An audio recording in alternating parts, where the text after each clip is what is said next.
Feijão 7 pimentas. 1.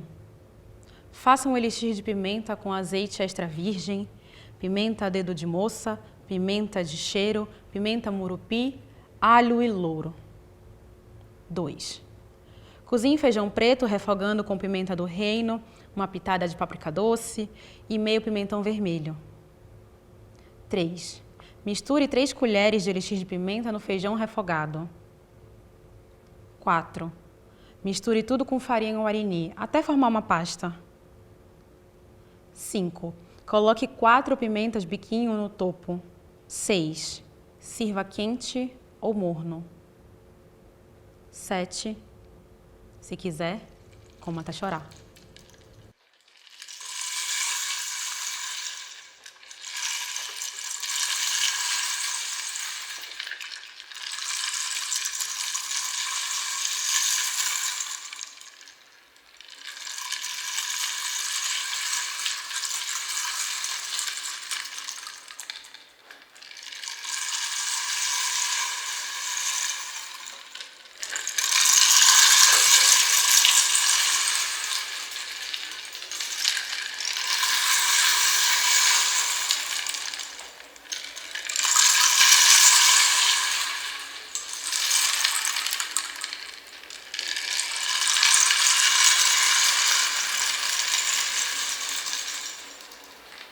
Passeia no mato,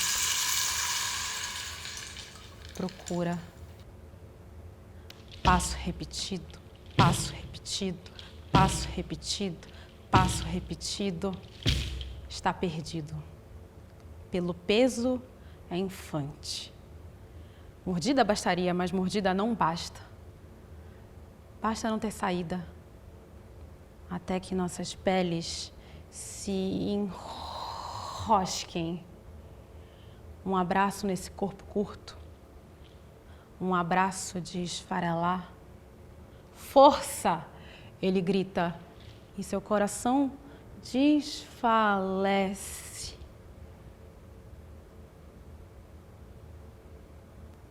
Aqui em algum lugar há um segredo, um movimento transpiracional. Meus polos almejam direções opostas. As terminações se desencontram. Meu tecido transbordo. As vísceras se achegam lentas, imprensando uma na outra, e atravesso um pântano sem cotovelos. Atrás dos joelhos, por baixo da pele, seiva espessa respinga. Um coágulo venenoso, salinar. Amarra a boca, essência brava de mandioca. Meu estômago grune. A mandíbula expande o desejo. Quero chifres arranhando a minha garganta. Um vulto, uma sombra, um manto, dança em folhagem próximo da minha cabeça. Escuto. Escuto. Escuto. É o escudo. Escuto. Escondo. Talvez aqui ele não me ouça. Talvez aqui sua fome não me veja. Me escondo e sibilo um feitiço.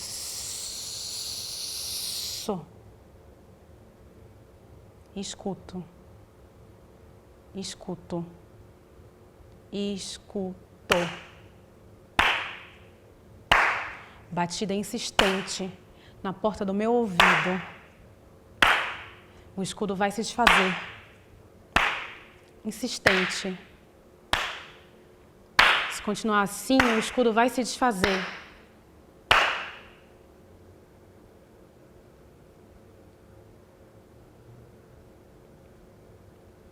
Uma agulha enfiada embaixo da unha. Um corte de papel lancinante pode abrir um corpo inteiro. Corro, ainda lançando feitiços escudos. Encontro o túnel a tempo. Deixo rastros de mim na entrada, antes a terra me engolir do que ser destruída na tua boca.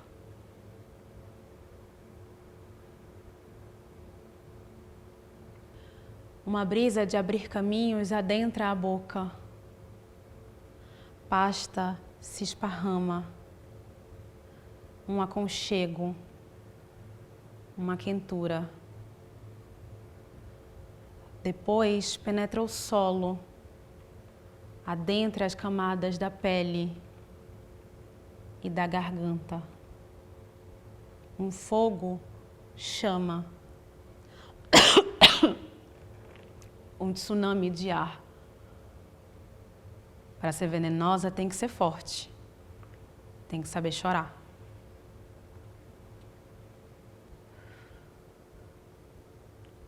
Um brilho dourado mana das minhas entranhas até minhas escamas. Metade do meu corpo é impulso, ímpeto ventre. Quadril desenha ampulhetas e me deito em areia, relva amorosa. A outra é descanso, peito aberto, manso. Eu gosto de dançar contigo, enrolar teu corpo no meu suor, barriga colada, fazer questão de um eixo só, cabeça ereta, queixo na linha do horizonte, dá a direção.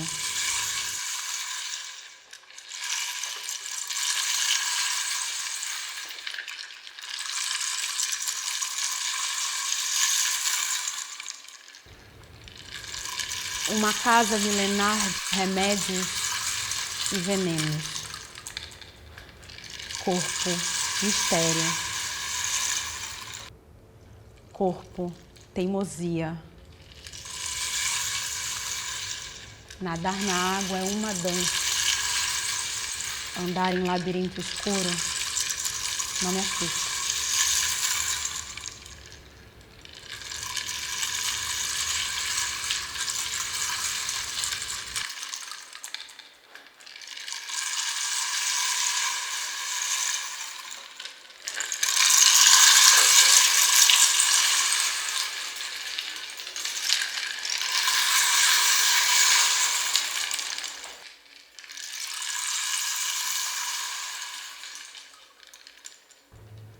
A fumaça se abriu.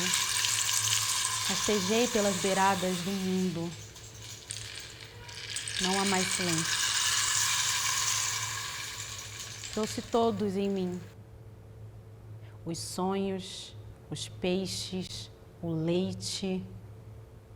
Um oceano inóspito me abre as pernas e sobrevivo por milhares de anos. Ninguém sabe explicar como.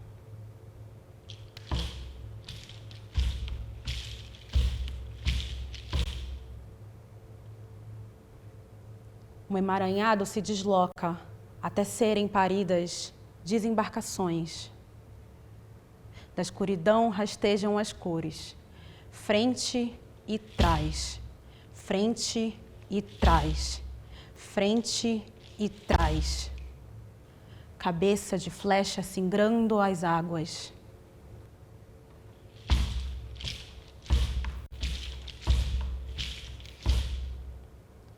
Sucuriju carrega nas costas o fogo, na barriga a fome, no leito do rio o medo, arrepio.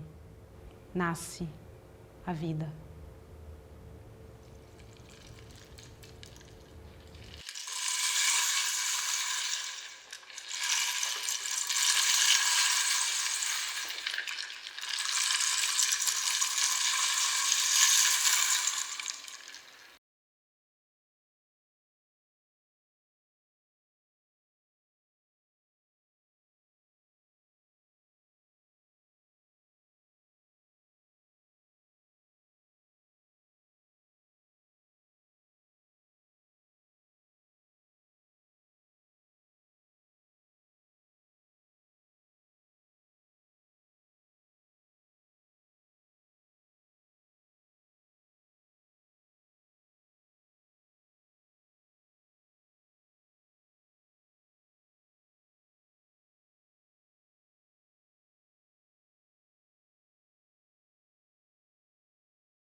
Começo com uma etimologia que encontro para a palavra mapa. Do latim mapa, guardanapo, deriva de mapau, aquilo que faz sair, que leva para fora. O mapa lembra uma espécie de toalha. Pego o caderno e escrevo dia 1. Nesse dia 1, estou bem no centro da palavra mapa, espécie de superfície que leva para fora.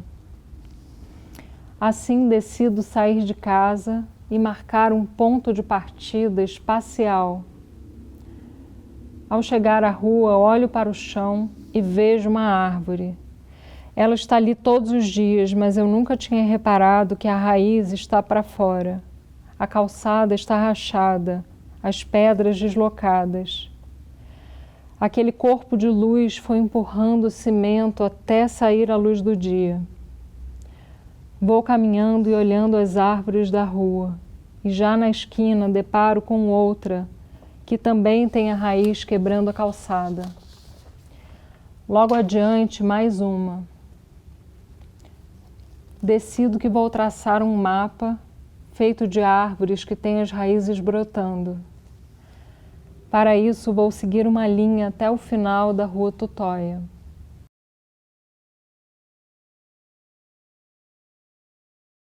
Emanuele Cotcha diz que as raízes das árvores crescem para baixo e levam o sol para dentro da terra. O sol penetra até a moela do planeta, ele diz, influenciando suas camadas mais profundas. O corpo do sol vira raiz e afunda.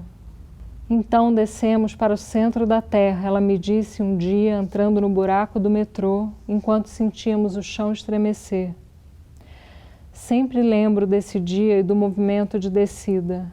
Como o sol preso às raízes, penetrando até a moela do planeta, nós também podemos seguir para baixo.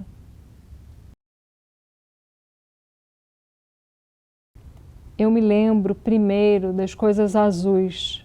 O céu desce até a altura dos olhos, o mar sobe até a altura do peito.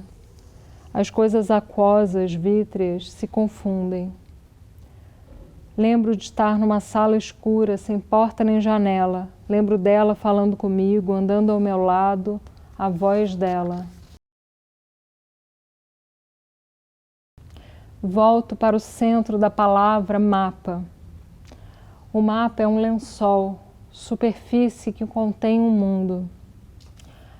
Há um mapa de 1975 da Letícia Parente chamado Projeto de Casa, em que ela reúne 3 cidades: Salvador, Fortaleza, Rio de Janeiro. As linhas das cidades se encostam, formando um mapa afetivo. As cidades se tocam, se colam, os dias passam. Eu queria fazer um mapa como o da Letícia Parente, juntando Rio de Janeiro, São Paulo e Florianópolis. Queria um mapa com os passos da memória afetiva, mas em vez disso acabo fazendo um mapa das árvores com as raízes aparentes. Um dia a raiz volta e se torna presente. Mas antes de subir, existe a descida, mergulho, ou catábasis, que significa ir para baixo, um movimento de descida. A catábasis está ligada a uma descida ao mundo dos mortos. É quando alguém vivo desce ao submundo para resolver alguma coisa. Mas a catábasis, para se completar, precisa sempre de um retorno depois, a subida, que é o movimento de catábasis. Neste ponto da viagem, eu lembro que perto da minha casa, em São Paulo, existe uma figueira imensa. Ela deve ser centenária como a figueira de Florianópolis. E ela também tem as raízes saindo do canteiro. Emanuele Cotcha diz que as raízes podem ter 30 vezes o tamanho da árvore. As árvores são uma espécie de iceberg. O que fica à mostra é só um pequeno pedaço. Ouvi dizer que em São Paulo as raízes não encontram espaço debaixo da terra, pois em vez de terra e água, hoje em dia há fibras óticas passando pelas vias subterrâneas. transmitindo dados, internet, mensagens de WhatsApp, lives, e-mails, notícias, arquivos. As raízes encontram resistência para seguir adiante seu percurso e sobem de dentro da terra na direção do céu. De volta à minha linha pela rua Tutóia, chego enfim à imensa figueira. Ela quase não cabe no canteiro, as raízes brotam para fora. Tutóia era o termo usado eufemisticamente durante a ditadura militar para designar o DOI-CODE, pois sua sede funcionava ali, diante da figueira. A figueira está no canteiro desse prédio, onde hoje funciona uma delegacia de polícia. Ao ver a árvore, penso nos fantasmas que rondam este lugar. Fantasmas de todos os que foram mortos e torturados ali. Depois penso na memória das plantas.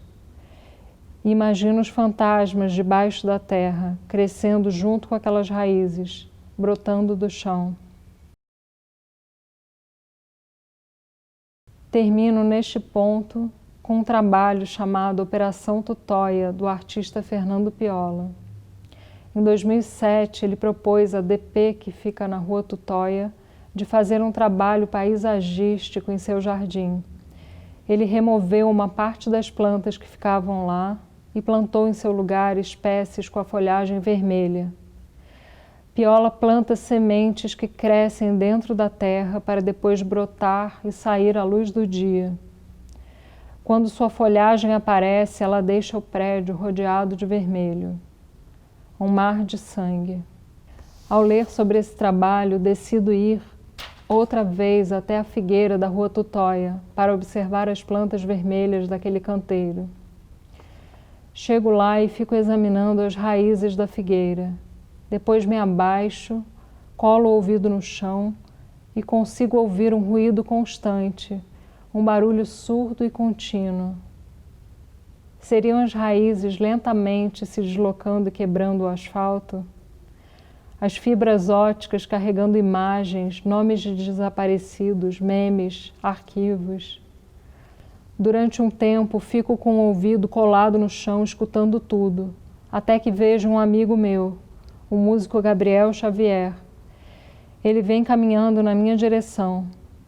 Não sei por que ele está passando ali bem agora. Eu aceno para ele, mas continuo como estou, ouvindo o barulho. Então sinto o chão estremecer. Nesse momento, Gabriel se aproxima, se abaixa ao meu lado com um microfone que ele cola no chão e grava o som. Eu termino aqui, nesse ponto, tocando para vocês o áudio que ele mandou. Música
deixou um rastro de leite e sangue. Teve 7 filhos, entre eles minha bisavó. Morreu de tuberculose, mas a história que contam é que morreu de susto por causa de bombas na Baía de Guanabara durante a revolta da Armada. Militares contra militares, a República era só mais um golpe. Os vidros trincavam, as xícaras tremiam. No sobrado viviam várias famílias. Era difícil separar os utensílios dos doentes. Não se sabia mais quem havia passado o infortúnio para quem. Explodia mais um tiro de canhão e escoravam as rachaduras com improvisados pedaços de paus, dando a impressão de que aquela obra nunca terminaria. No final, Ambrosina já não podia mais com tanto barulho. Era o ano de 1894. O susto já havia levado uma das filhas de Ambrosina. Era carnaval. Nicaldes estava na soleira da porta, observando o movimento. De repente, um homem vestido de caveira vem em sua direção. Ela desfalece. O homem vestido de caveira pega a menina desmaiada nos braços e a leva até sua mãe, que estendia a roupa no quintal. Depois de voltar a si, Nicaldes nunca mais foi a mesma. Um morto havia entrado nela. Começou a entoar ruídos estranhos, apontava para fantasmas, arrumando gavetas imaginárias. Pressentiu seu próprio fim, mas errou a destinação. Naturalmente, a doença veio buscar sua mãe primeiro.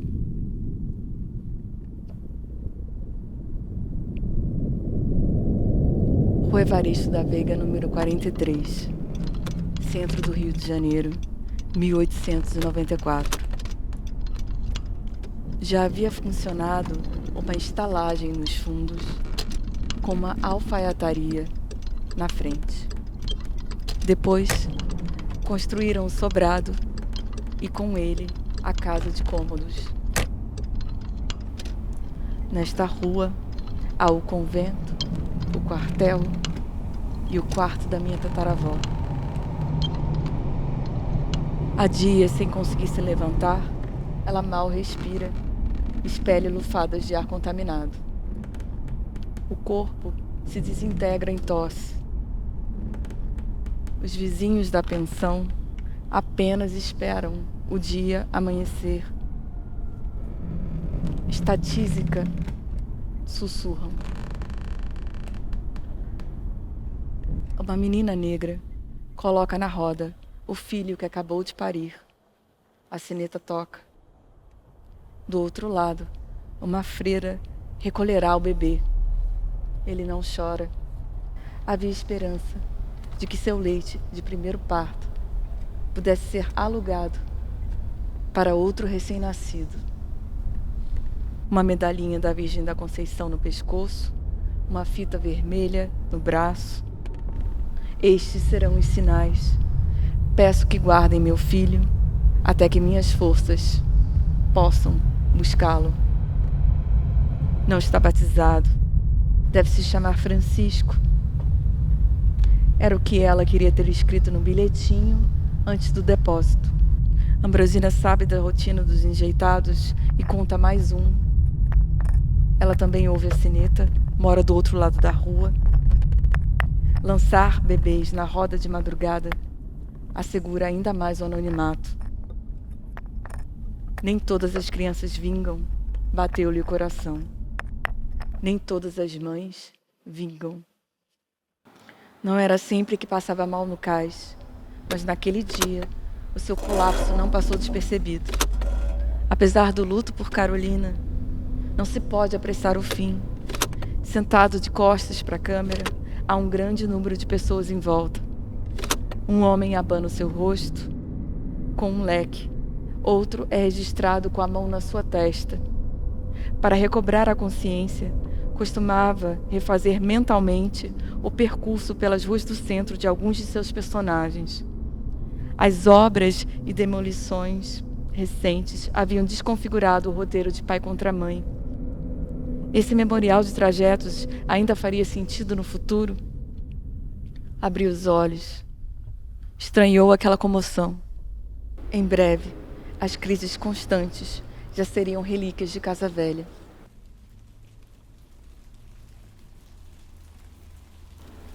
Meu pai me levava na aula de natação.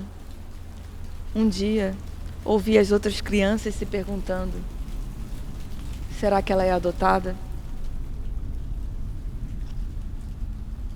Minha vizinha e melhor amiga na infância era branca.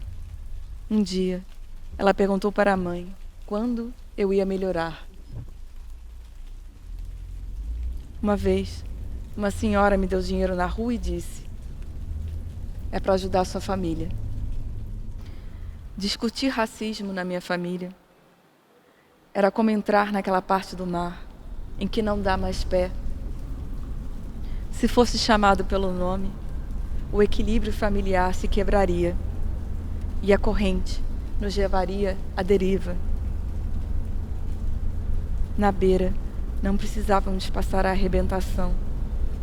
Fazíamos piada daquilo tudo, até que nada mais tinha graça. Acho que não foi bem assim. Você está imaginando coisas. Por que cismou com isso agora? Era possível que estivesse suja. Suja de tanto brincar naquele estacionamento. Era o lugar que tínhamos para brincar. Nos escondíamos atrás das rodas dos carros. Um pique-esconde depois da escola. Era possível que estivesse descalço. Era possível que o meu pai, que me acompanhava, não se parecesse em nada comigo.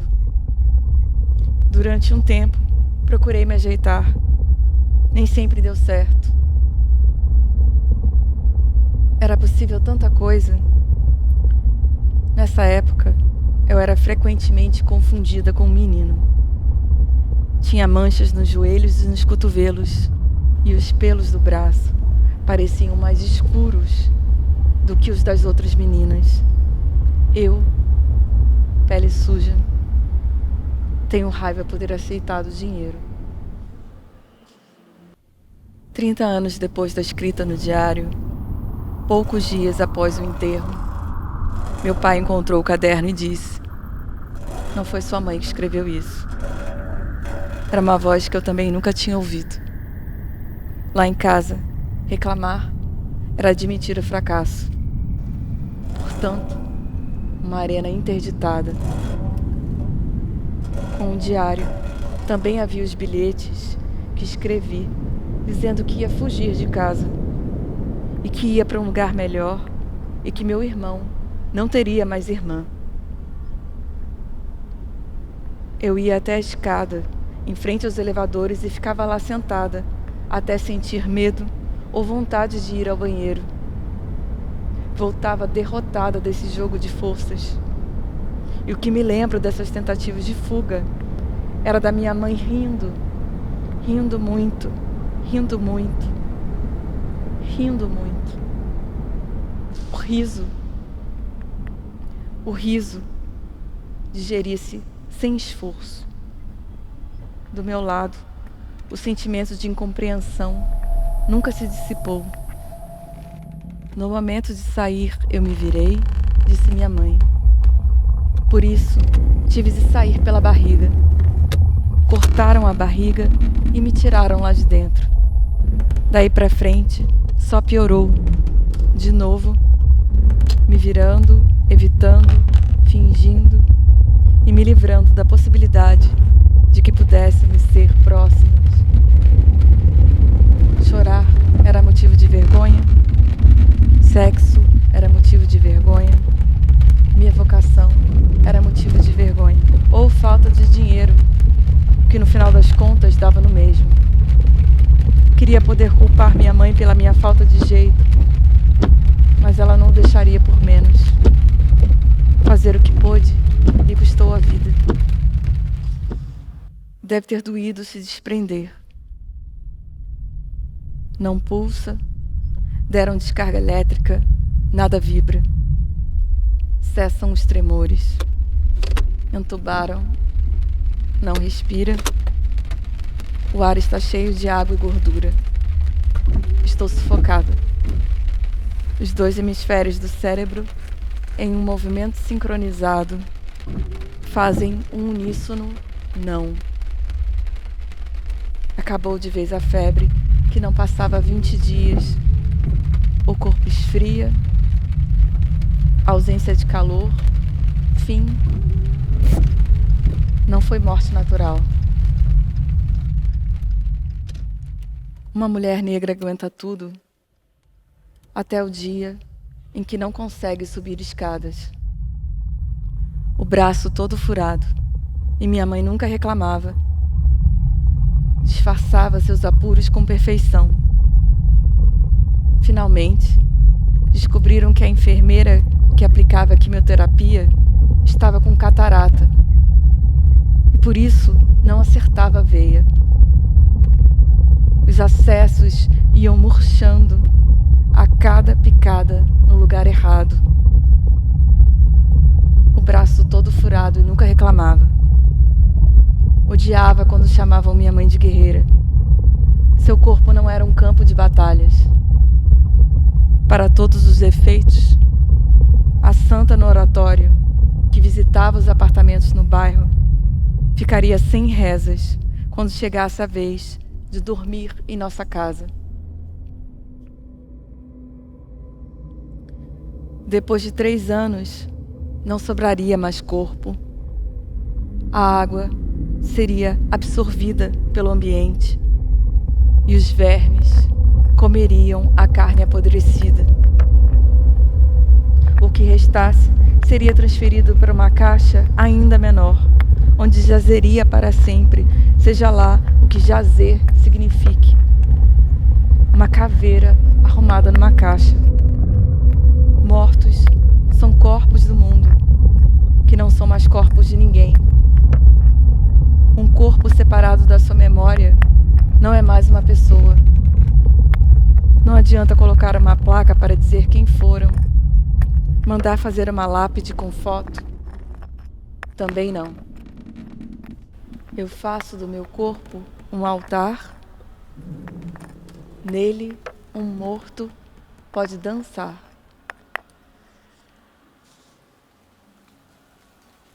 Uma última respiração sua atravessou o cordão umbilical e saiu dos meus olhos em forma de lágrimas. Mesmo adulta, eu ainda era capaz de habitar o seu corpo, mover os seus órgãos de lugar.